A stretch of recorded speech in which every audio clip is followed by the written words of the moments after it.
Hello friends. Before we start, make sure to like and subscribe to the channel and leave a comment with where you're from and what time you're watching. That way, YouTube will keep showing you stories just like this one. Now, let's begin.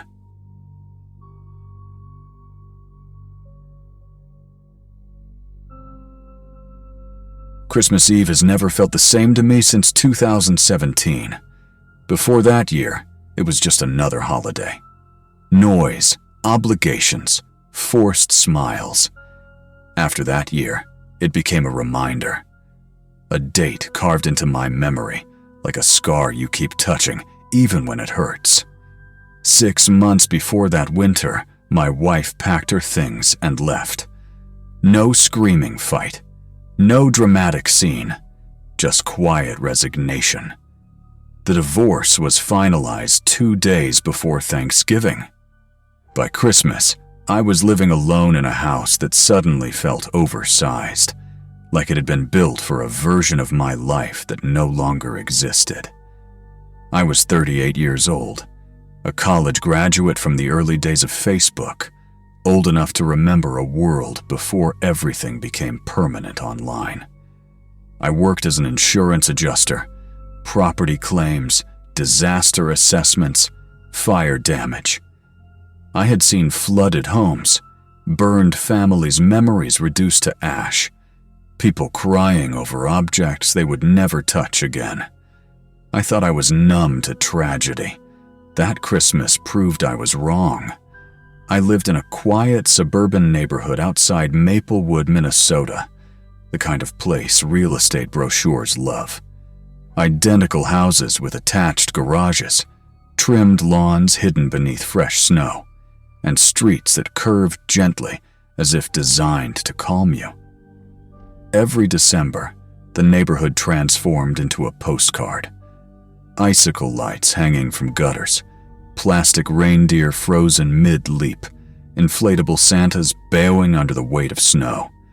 Families moved from house to house carrying casseroles and cookie tins. Laughter echoed through the cold air, and I stayed inside. I declined every invitation that year. My parents wanted me to drive down to Iowa. Friends offered empty seats at their tables. Even co-workers invited me to their holiday parties out of obligation. I said no to all of it. Solitude felt easier than pretending I was okay. 3 houses down from me lived the Hawthorne family. Caleb Hawthorne, his wife Marjorie, their 16-year-old son Noah, and their 9-year-old daughter Evelyn. We weren't friends, but we were neighbors in the traditional sense. Polite waves, brief conversations about snowfall totals and lawn care. Once, Caleb helped me jump my car during a brutal cold snap.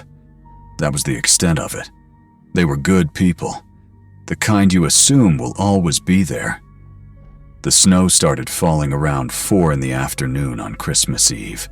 Thick, steady flakes that blurred the world and muted sound. The kind of snowstorm that makes everything feel smaller and more isolated. I spent the day on my couch, half watching old movies, nursing a bottle of bourbon I had bought with the intention of making it last through New Year's. By 8 p.m., the street outside had disappeared beneath a white blanket. The street lights glowed like halos trapped in fog. I stepped onto my porch, pulled my coat tight, and watched the storm erase the edges of the world. That's when I noticed it. The Hawthorne's front door was wide open. At first, my brain rejected the idea. Doors don't just stay open in Minnesota winters. Not in December. Not during a blizzard. Warm yellow light spilled out onto their snow-covered porch, cutting a sharp rectangle into the darkness. I assumed someone had stepped outside briefly, maybe to grab something from the car. Maybe kids running in and out like kids do. I waited. 5 minutes passed. The door stayed open. Snow began drifting across their welcome mat. The wind pushed flakes into the entryway, heat pouring out into the storm. Wasteful, I thought. Caleb would never leave it open like that. I waited another few minutes, expecting movement, someone appearing to pull it shut. Nothing. That door didn't feel inviting. It felt wrong, like a mouth frozen mid-scream. Something twisted in my gut.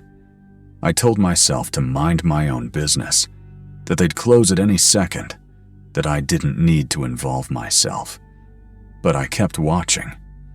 Finally, I grabbed my boots and heavy coat. I took a flashlight without thinking. Habit from years of inspecting dark, damaged houses. The snow crunched under my feet as I crossed the distance between our homes. Wind burned my cheeks. Ice formed in my beard. By the time I reached their porch, my fingers were numb. I called out before stepping inside. "Caleb? Marjorie?" My voice vanished into the storm behind me. No answer. The silence felt thick, pressurized, like the house itself was holding its breath. I stepped inside.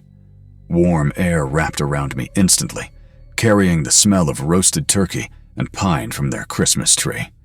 It was jarring, like walking from one world into another. I stamped snow off my boots and stood just inside the doorway, listening. Nothing. The living room looked untouched. Magazine perfect. The Christmas tree glowed softly, decorated in silver and blue ornaments. Wrapping paper lay torn near its base.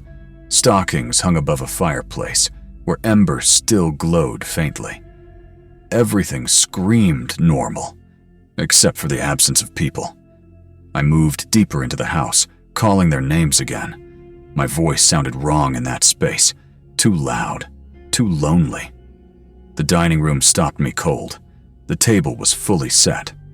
5 places. That detail lodged in my mind immediately. There were only 4 hawthorns. A carved turkey sat in the center, skin glistening under the lights. Mashed potatoes, green bean casserole, cranberry sauce still molded in the shape of the can, wine glasses half full. One plate had a smear of gravy across it, like someone had dragged a fork through it and never returned. Forks rested mid-position, chairs pushed back unevenly. One chair lay on its side against the wall. Christmas music played softly from somewhere, an instrumental version of "Oh Holy Night." In that empty room, it felt obscene. I pulled out my phone and dialed 911. My hands shook as I told the dispatcher that something was wrong at the Hawthorne residence on Ridgeview Court. Very wrong. The first squad car arrived within 12 minutes. It felt like an hour. I didn't move from the dining room.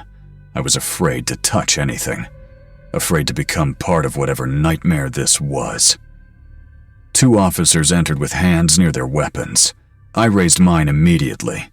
They searched the house room by room. One of them cursed upstairs. More vehicles arrived. Unmarked sedans, a crime scene van, an ambulance that never turned its lights on. Yellow tape stretched across the yard while snow continued to fall, erasing footprints almost as quickly as they appeared. A detective named Thomas Alvarez introduced himself. Middle-aged, tired eyes, a notebook worn thin at the edges. He asked me to repeat everything. When I noticed the door, how long it had been open, where I went inside, what I touched, I told him everything.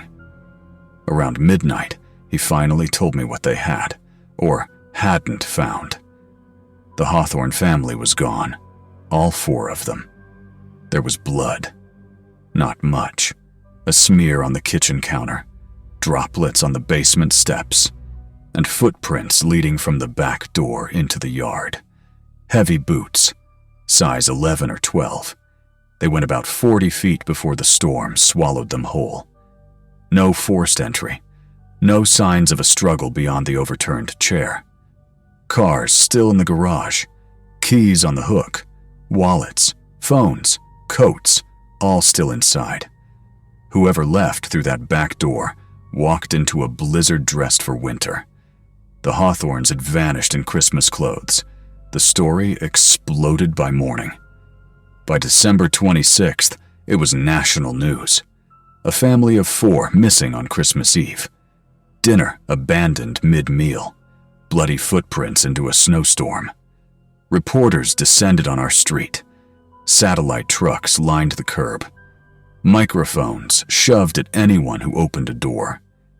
I answered mine once, thinking it was police, and found myself staring into a camera. My face aired on television that night, under the caption, "Neighbor who discovered scene." My phone never stopped ringing. Then came the footage. A doorbell camera 2 houses down captured a figure approaching the Hawthorne home around 2 in the afternoon, bundled in dark winter clothing, hood up, face hidden. The front door opened before they knocked. Someone inside let them in. I watched the clip again and again, and I noticed something the reporters didn't mention. The figure carried a small duffel bag. When Detective Alvarez called me in again, the tone had changed. The questions weren't about the night anymore. They were about me, my divorce, my drinking, my alibi, my relationship with Marjorie. I became a suspect without being accused. Online forums dissected my 911 call, my pauses, my tone. Someone spray-painted killer across my garage door. Then, in February, a hiker found remains 60 miles north. The Hawthorns, buried together. Blunt force trauma. DNA led to Raymond Hawthorne, Marjorie's estranged brother, recently released, mentally unstable, obsessed with inheritance. The 5th place setting finally made sense. He confessed. The case closed. Life moved on. Mine never did. I sold the house, left the state, started over somewhere no one knew my face. But every Christmas Eve, I dream of that open door, and I wonder, if I had stayed inside, would ignorance have been kinder?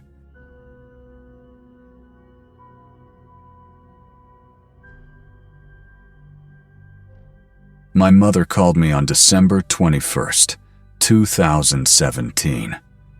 She didn't say hello. She didn't ask how I was. The first words out of her mouth were, "Your Uncle Jonah left instructions." Then silence. The kind of silence that isn't empty, but heavy, like she was waiting to see if I would still obey after all these years. I was sitting in my cubicle at an accounting firm in downtown Boston, staring at a spreadsheet I hadn't updated in hours. Outside the window, snow drifted down between glass towers, turning the city into something quiet and distant. When her number showed up on my phone, my first instinct was to let it ring. We hadn't spoken properly in almost 3 years. The distance hadn't been accidental, but something in her tone made my stomach tighten. She told me everyone was coming home for Christmas dinner. "Everyone," she repeated. Slow, deliberate. My cousin Grant, my Aunt Marianne, my Uncle Douglas. People I hadn't seen since before I graduated high school in 2008. People I had avoided on purpose. Uncle Jonah had died 3 weeks earlier, under circumstances no one would explain over the phone. And now, suddenly, the entire fractured family was being summoned back to the old farmhouse outside Albany, New York. "He wanted us together one last time," my mother said. The way she said it felt wrong, like Jonah had planned something far beyond a meal. I told her I would come. I don't know why. Maybe guilt. Maybe habit. Maybe because some part of me still wanted to believe blood meant something. I drove out of Boston on the evening of December 24th, straight into a snowstorm. Route 9 vanished beneath my headlights, the world narrowing to 2 pale lines and falling white. The farmhouse sat nearly 40 miles from the city, surrounded by bare trees and open land that swallowed sound. The house itself was impossible to forget. A massive Victorian structure built by my great-grandfather after immigrating from Poland in the 1920s. 3 stories, dark wood, slanted roofs, and narrow windows that always felt like eyes. As a kid, I used to think the house watched us when our backs were turned. I pulled into the gravel driveway around 6. Too many cars. My mother's old sedan, a silver pickup I didn't recognize, Aunt Mary Ann's black luxury SUV, a rusted Jeep that had to belong to Grant. I sat there longer than I should have, engine running, watching shadows move behind yellow-lit windows. Laughter didn't reach outside, only muffled voices. Tense. Sharp. My family never hugged. We didn't greet each other with warmth. We communicated through silence, grudges, and memories sharpened into weapons. Uncle Jonah had been the only one who tried to keep us civil. Birthday calls, forced holidays, mediator by exhaustion. Now he was dead. And somehow, his death had dragged us all back like debris pulled into a gravity well. My mother opened the front door before I reached the porch. She looked smaller than I remembered. Gray threaded through her hair, deep lines around her mouth. Her eyes didn't soften when she saw me. "Marcus," she said, "you came." Not relief, accusation. The house smelled the same as it always had. Old wood, dust, and something metallic underneath, like rust or old pennies. Voices drifted from the dining room. My mother grabbed my arm before I could step forward. "Do not ask about your uncle," she whispered. "Not tonight. Just get through dinner." Then she let go and walked away. The dining room felt like a museum exhibit titled Family Decay. Aunt Mary Ann sat at the head of the long oak table, jewelry flashing beneath the chandelier, her expression fixed into polite contempt. Uncle Douglas, Jonah's younger brother, sat hunched over a glass of whiskey, already drunk. My cousin Grant stood near the window, eyes hollow, fingers twitching like he was vibrating from the inside out. And then there was Helen. She sat near the fireplace, mid-40s maybe, blonde hair pulled back tightly. Calm, observant, watching us like we were pieces on a board. "That's Helen," Grant muttered. "Jonah's friend." Helen didn't react, didn't smile, just watched. Dinner started at 7. For the first hour, we pretended to be a normal family. Turkey, potatoes, casserole no one touched, safe topics, weather, investments, Grant's job at a repair shop. Whenever Jonah's name hovered near conversation, it died immediately. Around 9, Uncle Douglas snapped. "I want to know," he slurred, standing unsteadily. "Which one of you did it?" The room froze. My mother set her cup down too hard. "Not tonight," Douglas pointed at Mary Ann. "You hated him, because he knew what you did with Dad's money." Mary Ann's face didn't change, but her eyes did. Then Douglas turned, fingers shaking, sweeping the room. "One of you killed my brother." Helen spoke for the first time. "He didn't die naturally." Her voice was calm, almost gentle. She pulled a thick envelope from her purse. "The coroner's report was altered. Someone poisoned Jonah slowly, over weeks. The house locked us in after that. Chains on the doors, boards on the windows, phones dead, storm howling outside. Jonah's evidence spread across the table. Medical reports, bank statements, lab tests, poisoned whiskey. 5 suspects, 5 family members. The truth came out piece by piece. It was Aunt Mary Ann and my mother. Money stolen, threats uncovered, fear turning into desperation. They thought Jonah would die quietly. They were wrong. Helen had called the police before dinner. Jonah had planned everything. The officers arrived after midnight, lights cutting through snow. I watched my mother taken away. She never looked at me. I left 2 days later. Jonah's letter still sits in my desk drawer. Be my witness. That Christmas ruined carols for me forever. But I did what he asked. And some truths, once uncovered, can never be buried again.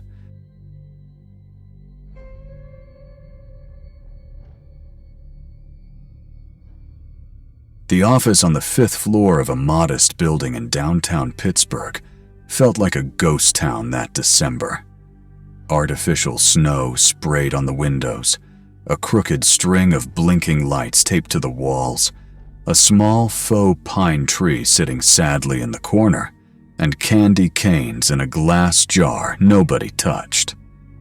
My desk, like every other in the marketing firm, was plastered with kitschy holiday cheer. I had just turned 27 a month earlier, still adjusting to being a real adult, with a steady paycheck and a small studio apartment in Lawrenceville, shared with my cat, Bosco, a black and white tuxedo who observed me like a critical judge in feline form. My routine was painfully predictable in a comforting way. Train downtown, spend 8 hours writing a copy and editing client proposals, ride the train home, feed Bosco, scroll Netflix, and pass out. I barely had a social media presence, maybe a weekly Instagram story, a random tweet about SEPTA delays, but that was it. Being invisible, just another face in the city's millions, was something I treasured. Little did I know that invisibility was about to be shattered. The first package arrived December 19th, 2024. It sat beside my keyboard like someone had carefully placed it there, waiting. Dark emerald wrapping, gold satin ribbon tied perfectly. A small tag in elegant, almost calligraphy handwriting read, "For Kira." At first I laughed nervously, thinking it was some office secret Santa, a kind gesture. But inside was a gray cashmere scarf, exactly the one I had worn that morning. I dug it out of my bag and held the two scarves together. The color, texture, and stitching matched perfectly. My stomach dropped. This wasn't coincidence. I shoved both scarves in my drawer and returned to work, telling myself it was harmless. But I couldn't shake the gnawing fear growing in my chest. 2 days later, December 21st, a second package appeared. I carried it to the break room, away from prying eyes. This one held a bottle of perfume, Soleil Sauvage, a brand I had sampled at a local department store weeks earlier. I remembered that day because I had posted it on Instagram, just a quick clip. I never bought it, but now someone had. Someone was paying attention. Fear mixed with disbelief as I tried to rationalize it. A secret admirer? A well-meaning coworker? But the precision, the timing, it felt methodical. I went to building security and showed Vince, the older guard, the packages. He smiled and said it sounded like someone had a crush. "Sweet," he said. I wanted to scream that this wasn't sweet. Someone had been following me, memorizing my habits. December 22nd brought the third package. Larger, flat, rectangular, like a small frame. I carried it into the bathroom and locked myself in a stall before opening it. Inside was thick, textured paper, and on it was a child's drawing, wobbly, naive lines that traced my entire apartment layout. Every room, every piece of furniture in its correct position. Red arrows marked entrances, windows, even the fire escape. I froze. Someone had been inside my apartment, studied it. Someone had made a child draw it, for reasons I could not comprehend. December 23rd, I called the Pittsburgh police. Officer Donna, around my age, listened carefully as I explained the gifts and the drawing.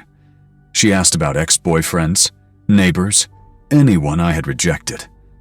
Nothing. No leads.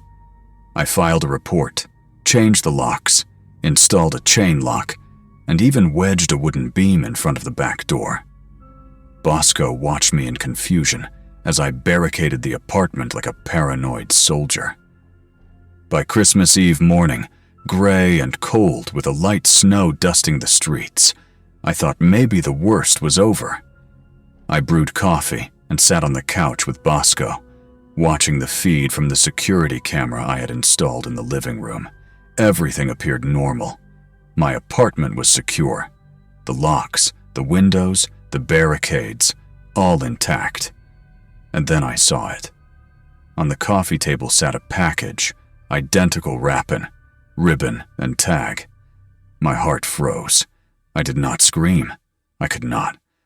I just stood there, wet hair clinging to my shoulders, staring. I checked every window, every door, locked, sealed, barricaded, rewound the security footage. Nothing. The camera showed my empty apartment. Bosco sleeping. No one placed the package there.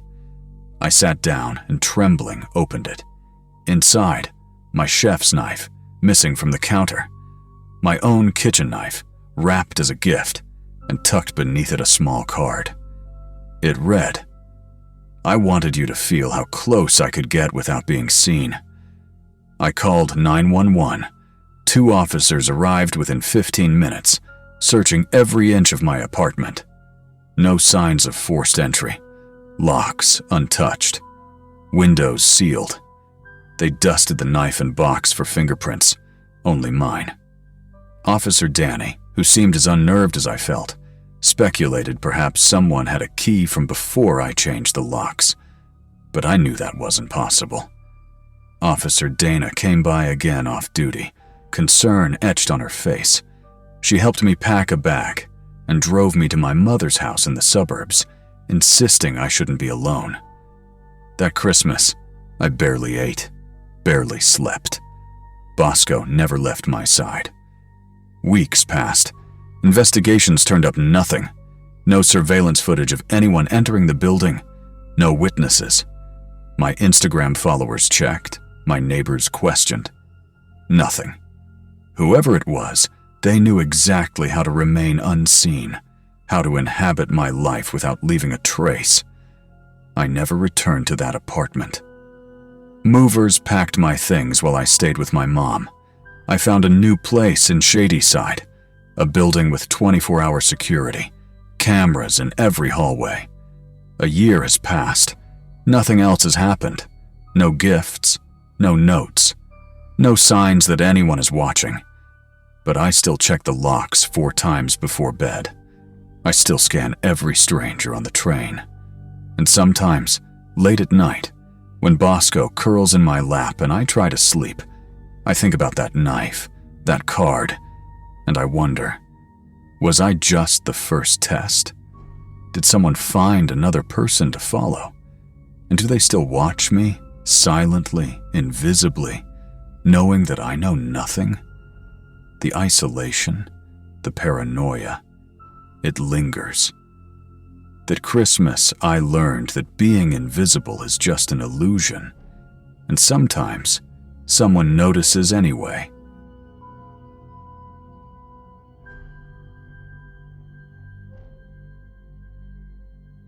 December 2024 was supposed to be a reset for my family. Well, for what was left of it. My older brother, Garrett, and I hadn't spoken much over the past decade, drifting apart through the normal chaos of adult life. Jobs that swallowed time whole, relationships that ended before they began, and the silent resentment that grew in the gaps between siblings who no longer knew how to talk to each other. After losing both our parents, my father to a sudden heart attack in 2012, my mother to pneumonia in 2016, Garrett had become the only family I had left. I woke that morning in my modest Cedar Rapids apartment, watching snow tumble thick and heavy outside the window, while I slid cinnamon rolls into the oven. My phone rested against the counter, vibrating with anticipation. Garrett had promised to leave Minneapolis early, driving 4 hours to spend Christmas Eve with me. He had insisted. No distractions, no delays. I'll be there by noon. By 1 p.m., I assumed he'd stopped for coffee. By 3, I reasoned traffic or a flat tire. By 6, as darkness swallowed the pale winter light and the scent of cinnamon rolls turned stale in the cold apartment, a pit formed in my stomach that had nothing to do with hunger. Something was wrong. Garrett wasn't the type to disappear. He called if he was even 5 minutes late. His absence gnawed at me until I finally called the Cedar Rapids police around 7:30 p.m., standing at the window and watching snow drift along the silent street. The dispatcher's voice was flat, trained, rehearsed. "Adults vanish around the holidays all the time," she said. "People change their minds. Sometimes they just need a break." I wanted to scream that Garrett didn't need a break, that he had spent 4 hours driving specifically to see me. But my voice remained unnaturally calm. She suggested waiting 48 hours before filing a report. I hung up, staring at the blinking lights on my small, artificial Christmas tree, as if they could explain the situation. I didn't sleep that night, pacing the apartment, calling his number every 15 minutes, only to hear his voicemail greeting each time. The first sign of trouble arrived on December 27th. A plain brown padded envelope was dropped at my doorstep by a postal worker who didn't notice anything unusual. I nearly missed it, setting it aside on my kitchen counter while I prepared coffee. Inside were 3 items: Garrett's wallet, worn soft at the corners from years in his back pocket; his silver Seiko watch, scratched but functional; and a single sheet of grainy paper. The photo printed on it showed his Subaru Outback pulled onto the shoulder of a dark, rural highway, headlights cutting through the blackness, time-stamped December 24th, 2:14 a.m. I called the police again. This time, they sent 2 officers within the hour, Detective Thomas and Detective Mendez. The expressions on their faces as I laid out the envelope told me immediately. Garrett's disappearance was not voluntary. Something darker was at play. Detective Thomas, a stocky man with graying hair at his temples, asked if Garrett had any enemies, financial troubles, or reasons anyone would want to hurt him. I shook my head. Garrett was boring, in the best way possible, meticulous with taxes, predictable with routines, and endlessly loyal to family. Detective Mendez examined the photograph, her brow furrowed. She explained that the highway Garrett had been found on was a stretch of U.S. Route 61, 40 miles south of Rochester, Minnesota, a lonely corridor of farmland and evergreen forests. She revealed something chilling. Over the past 8 years, 5 other people had disappeared on Christmas Eve along that same highway. Sales reps, students, teachers, people traveling alone, never seen again. Vehicles abandoned, personal belongings intact, and no sign of struggle. For the first time, I felt the cold hand of fear wrap around my chest. Garrett had driven directly into a predator's hunting ground. 3 days later, Detective Mendez called me at 6 a.m. to meet her at the station. I walked into a small conference room where a corkboard displayed photos, maps, and red string connecting points I didn't yet understand. The cases, previously treated as isolated incidents, were now linked. A serial abductor, methodical and patient, operating on the one night of the year when people travel alone. The break came unexpectedly. Beverly Holloway, a 67-year-old widow living in a farmhouse near the edge of the affected stretch, had been watching the news coverage. The blurry figure captured in Garrett's last photo nagged at her, reminding her of a man she'd seen every December for years, walking along Route 61 with a gas can in hand, slowly, deliberately, as if waiting for someone. She called the FBI tip line, leading investigators to identify Roy Kessler, 54, a former long-haul trucker who had lost his license after repeated violations. He lived in a small cabin, 12 miles from the stretch of highway where the victims had vanished. The raid on Kessler's cabin on January 17th revealed a horror that words barely capture. He had kept trophies, wallets, watches, photographs, personal items from all 5 victims, meticulously cataloged.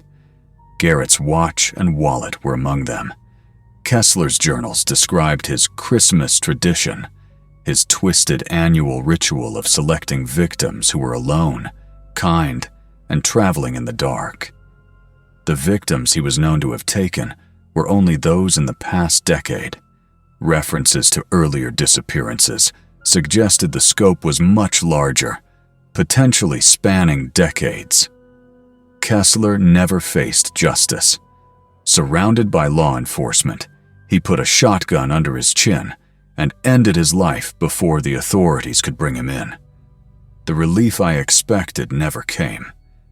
Instead, there was only emptiness, the rage at the unfairness of it, and the gnawing uncertainty of how many others might have suffered before Garrett or after. Garrett's Subaru was recovered in early March, hidden off a dirt access road near an abandoned grain elevator. His cell phone, shattered but functional, revealed the last photo he had taken. A tall figure in the dark, arm raised as if waving him down. That image became national news, the case labeled the Christmas Eve Highway Abductions. Amateur sleuths mapped the previous disappearances, speculating about Kessler's hunting patterns, the intervals between attacks, and the terrifying patience of a man who could predict human kindness with deadly precision. Garrett's remains were recovered shortly after the snow melted, 8 miles from Kessler's cabin. I identified him by the scar on his left forearm, the one he got as a child while chasing me around the living room. The medical examiner confirmed blunt force trauma to the head as the cause of death. Quick, but violent. The closure I expected did not arrive. I buried Garrett beside our parents in Cedar Rapids, but the silence around me felt heavier than grief itself. Even now, months later, the memory of Garrett stopping for what he thought was a stranded motorist haunts me. It was exactly the kind of generosity that defined him, the kind that led him directly into Kessler's trap. I can't stop thinking about the calculated cruelty of someone who would wait years for the perfect victims, hunting the kind and the solitary on the one night when they would be least protected. And I wonder if somewhere along the roads of the Midwest, another Roy Kessler is walking slowly, deliberately, waiting for the next person who is alone, trusting and unaware of the danger that shadows them. The story doesn't end with a criminal caught or a killer punished. It ends with vigilance, with fear, and with the knowledge that kindness can be exploited by darkness. And every time I see the winter snow fall across an empty highway, I think of Garrett and of the quiet terror that can arrive wrapped in the night, patient and precise, just like Christmas horror should be.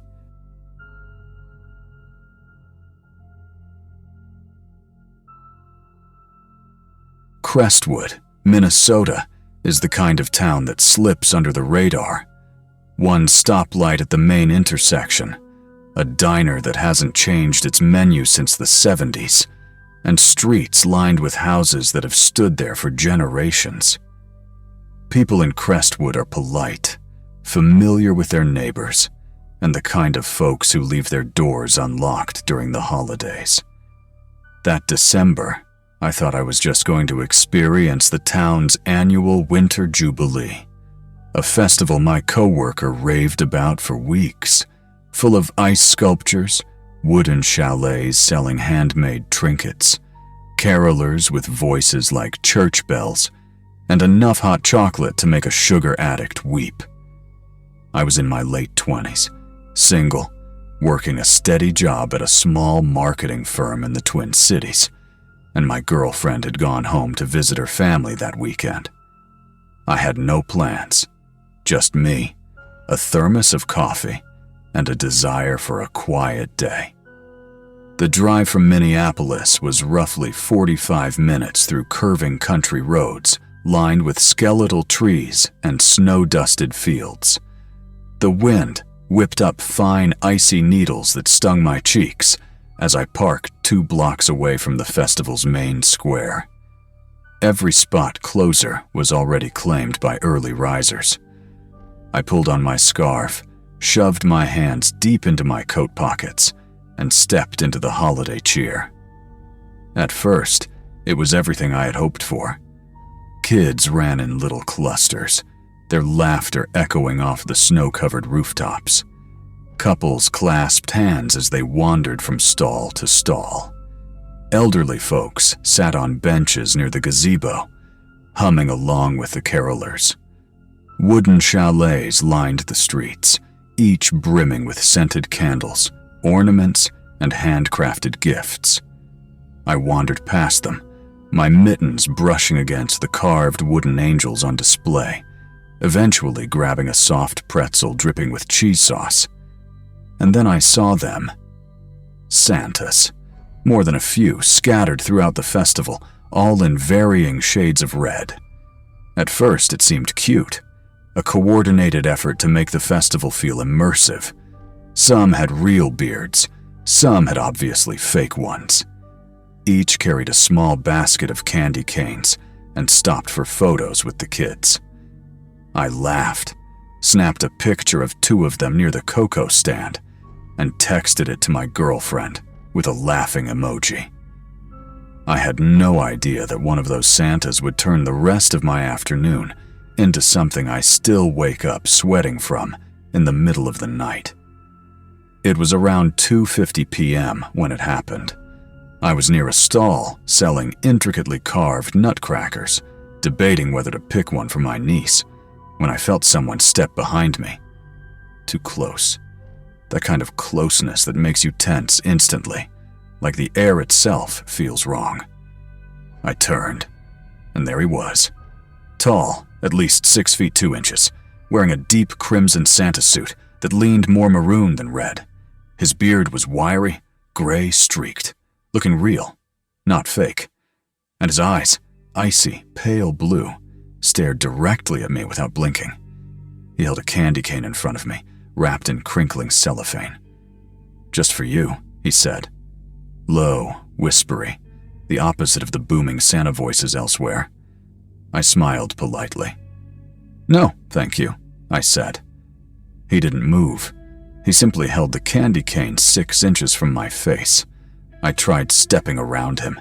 He mirrored my movement, blocking me without drawing attention from anyone else. Around us, the festival continued. Parents corralling kids, carolers singing, vendors chatting. Nobody saw the tension threading the air between us. "You should take it," he said after a pause, leaning slightly closer. "I picked it especially for you." Something shifted in his expression, an almost imperceptible flicker, but it was enough to make my stomach tighten. I shook my head again, more firmly this time. His smile stayed, but his eyes flattened, like a switch had been thrown. "You'll regret it," he murmured, then straightened, letting out a low, hollow laugh, disappearing back into the crowd. I convinced myself it was over. Just a weirdo with a Santa suit taking his role too seriously. I wandered over to the gazebo to watch the carolers. For 20 minutes, I tried to immerse myself in the music, in the lights, in the smell of pine and sugar and roasted nuts. But when I glanced up, I saw him again. On the opposite side of the gazebo, 30 feet away, standing perfectly still, staring at me. Hands resting on the handle of a large red sack that touched the ground beside him. Slowly, deliberately, he raised one hand. Not waving cheerfully, not beckoning, but letting me know he had found me again. Panic gripped me. I moved quickly toward the exit of the square, weaving through clusters of festival goers. My eyes darted constantly, searching for the maroon suit. But he had vanished. I told myself to breathe, that I was overreacting.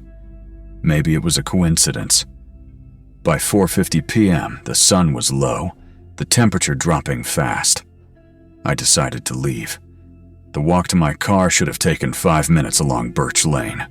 Empty streets, porch lights flickering, snow crunching beneath my boots. I saw my silver Corolla under a bare oak, leaves long gone. Relief. Finally. I felt the footsteps before I saw him, heavy boots on asphalt, matching my pace. My chest tightened, cold sweat running down my spine. I dared a glance over my shoulder. The Santa. Maroon suit, darker in the twilight, almost brown. Beard catching the glow of a nearby porch light. Face blank, void of expression. The red sack dragged behind him. He stopped when I stopped. My legs locked. "You forgot your treat," he said calmly. Concrete filled my legs. Then, instinct overrode fear. I bolted, fumbled with the keys, unlocked the door, slammed myself inside. He approached, slow, methodical. Up close, the details were horrifying. Thick, unkempt eyebrows, a scar slicing through his upper lip, eyes hollow like carved ice. He lifted the red sack with both hands, swinging it against my car window. A deep thud echoed, rattling the whole vehicle. Something solid inside. Metal. Heavy. I screamed, turning the key. My hand slipped. Glass cracked slightly in the corner as the sack swung again. Tires screeched as I threw the Corolla into reverse, barely missing a mailbox. He stumbled, surprised, but did not pursue. I shifted into drive, gas pedal floored, watching him shrink in the rearview mirror, standing still, holding the sack, a shadow under the oak tree. I drove straight to the police station, ignoring stop signs, tears blurring my vision. I practically collapsed inside, sobbing through my explanation. The officer at the front desk gave me a look that made my stomach twist. "A Santa attacked you with a bag?" she repeated, incredulous. Then an older officer with gray hair appeared. He listened quietly as I described him. Maroon suit, pale blue eyes, the scar, the sack. When I mentioned the scar, he exchanged a glance with a colleague that sent ice down my spine. "You're the fourth person today to report something similar," he said quietly. Four women had reported aggressive Santa encounters that day. One had been pulled toward a van in the parking lot, another trapped in a restroom. A teenage girl offered a ride and threatened when she refused. All the sightings had vanished into the crowd. No witnesses, no registration system. The older officer told me they suspected the man had been using festivals like this for years, moving town to town during the holidays. The suit, the candy, the chaos. It was camouflage. It allowed him to select and approach women who were alone. I left Crestwood a few months later. The streets, the lights, the friendly faces. It all felt like a trap waiting to spring again. Every December since, when I see a Santa, I look first into the eyes. The emptiness, the scar, the maroon shade of red. I don't know what was in that sack. I don't want to. But I know he is still out there. Somewhere. Waiting. Somewhere, the next festival is happening, and he will be there.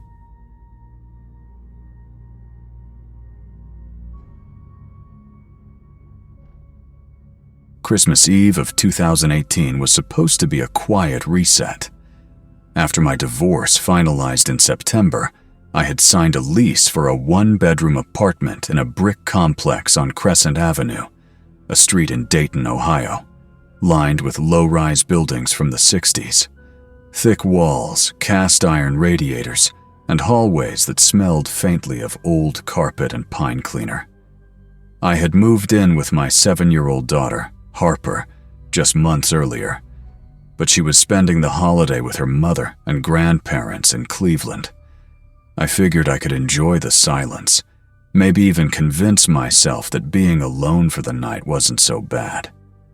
The building was modest, 12 units spread across 3 floors. Most residents were older couples who spent winters down south, or young professionals who left town for family. By the 23rd of December, the parking lot was nearly empty.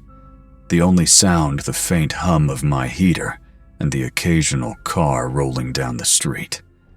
It was peaceful, almost too peaceful, but I liked it. I had spent the day unpacking boxes I'd been avoiding, mostly kitchen things my ex had allowed me to keep. And by evening, I was ready for comfort food and mindless distraction. I ordered Thai takeout from Lantern House, the only local place delivering on Christmas Eve, and settled onto the couch with a blanket and a marathon of old action movies. Outside, a thin layer of snow began to accumulate on the parking lot, glittering under the dim streetlights. I felt okay. Not happy, not content, just safe. The radiator clanked and hissed in the way only old buildings do, a rhythm that oddly soothed me. That peace didn't last long. It was around 9:30 p.m. when I first heard it, a faint rattle at my apartment door. I muted the TV and listened, assuming a neighbor had stumbled back from a holiday gathering. The hallway was quiet, save for the old fluorescent light flickering intermittently. The first time, I chalked it up to drunk confusion. But 20 minutes later, it happened again. Then again, shorter intervals each time. Rattle, pause, soft footsteps retreating. I approached the door, pressing my ear against the cold metal. Nothing. The building's layout was simple, a central stairwell and identical corridors on each floor. It had to be a neighbor, I reasoned. Drunk, disoriented, making a mistake. I grabbed a beer from the fridge, trying to calm my nerves. By 11 p.m., the pattern had repeated 6 times. Left turn, right turn, pause. Each occurrence methodical, patient, unnervingly deliberate. It didn't feel like someone lost or drunk. It felt like someone was studying my apartment, learning its weaknesses. I hesitated, heart hammering, then pressed my eye to the peephole. The hallway was bathed in a dim yellow glow from the single flickering tube at the far end. Standing directly in front of my door, barely 2 feet away, was a man I had never seen before. He didn't move, didn't knock, he just stared. Late 40s, lean, with a gaunt, hollow face. Deep-set gray eyes that seemed to drink in the hallway's light instead of reflecting it. He wore a faded navy parka, frayed at the edges, and black boots caked with salt and snow. His hair was cropped unevenly, a rough self-cut. There was no hurry in him, no frustration. He simply waited, breathing small clouds into the stale hallway air. I stepped back, nearly tripping over the small rug. My heart thundered in my ears. I grabbed my phone from the coffee table, debating whether to call the building superintendent. Victor had left for the week to visit family in Pennsylvania, and the security guard, Douglas, was off for the holiday. Alone. Just me. After a few deep breaths, I dialed 911. The dispatcher answered on the third ring. I whispered the situation, expecting her to brush me off. Instead, she asked if I had a way to barricade the door. That question froze me. If she was concerned, it wasn't just paranoia, it was real. She explained that patrol units were stretched thin on Christmas Eve, and the nearest available officer might take over an hour to arrive. I thanked her and took action. I dragged my couch toward the front door, wedged it as best I could, then stacked 2 kitchen chairs on top. Ridiculous, but it made me feel slightly safer. Lights off, except the bathroom's faint glow. I sat on the cold tile floor, back against the tub, listening to every noise from the front door. 20 minutes passed. Then I heard a soft tapping, coming from the bedroom window. My apartment sat on the second floor. The window faced the building's rusty fire escape, zigzagging down to the alley. I had never used it, never opened it. Yet here was someone testing it. Methodical, patient. I crawled quietly to the bedroom doorway, peering through the blinds. A shadow moved outside. He was attempting another entry, testing for weakness just like he had at the door. I called 911 again, voice trembling. The dispatcher stayed on the line, her calm voice guiding me. She asked about exits, neighbors, anything that could help. I told her the truth. I was alone. Then the tapping became heavier. 3 rhythmic knocks, pause, then 3 more. I saw his silhouette climb onto the narrow ledge beneath the bedroom window. He pressed his face against the glass, cupping his eyes to see inside. My pulse surged. I had to act. I grabbed my phone, turned on the flashlight, and pointed it at the window.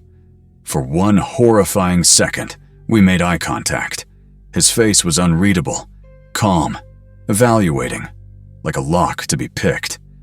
Then, a small, quick smile, and he raised a finger, pointing at the crescent latch on the window. I lunged, pressing my palm against it just as he leaned, trying to force the window open.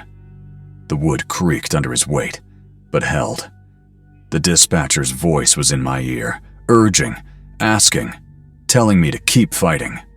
Each time he pressed, vibrations traveled up my arms. Then headlights. A car rolled into the parking lot, high beams illuminating the building's side. The man froze, face briefly lit in stark white. I heard a voice call to a child from the vehicle, entirely unaware of the danger above.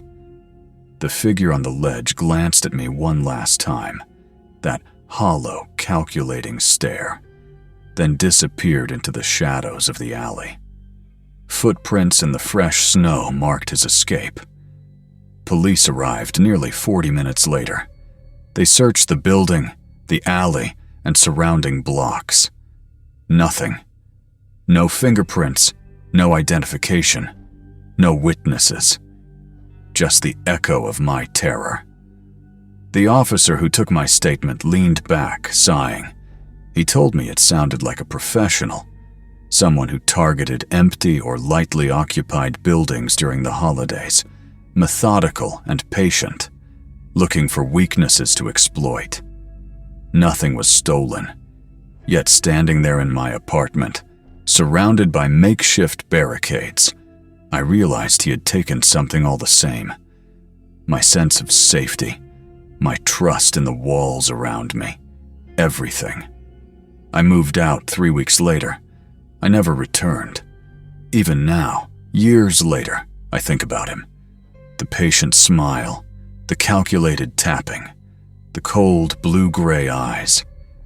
How many other doors has he tried since?